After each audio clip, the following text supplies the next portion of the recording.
पिंपरी चिंचवड पोलिसांकडून हगवणे पिता-पुत्रांकडील दोन्ही बंदुका जप्त, हुंड्यात दिलेली चांदीची भांडी आणि अलिशान कारचाही घेतला ताबा।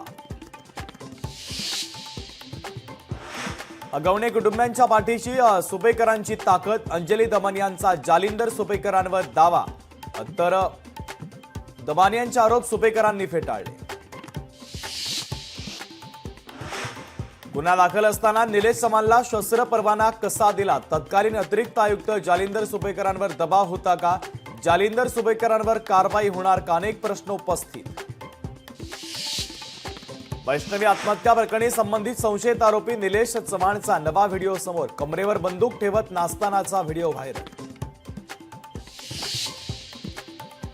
एनडीएतील घटक पक्षांची उद्या महत्त्वाची बैठक, दिल्लीमध्ये उद्या सकाळी बैठक पार पडणार। एनडीए घटक पक्षातील मुख्यमंत्री, उपमुख्यमंत्री देखील हजर राहणार। विकसित भारत हे प्रत्येक भारतीयाचं ध्येय, जेव्हा प्रत्येक राज्य विकसित होईल तेव्हाच देशाचा विकास होईल। नीती आयोगाच्या बैठकीत पंतप्रधानांचं वक्तव्य। रविवारी संपूर्ण राज्याला पावसाचा रेड अलर्ट, 28 मे पर्यंत अतिमुसळधार पावसाचा अंदाज।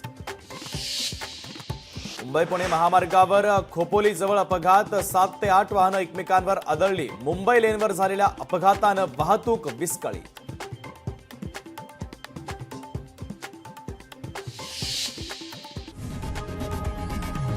लोकशाही मराठी, ऐका, पहा, जागरूक रहा।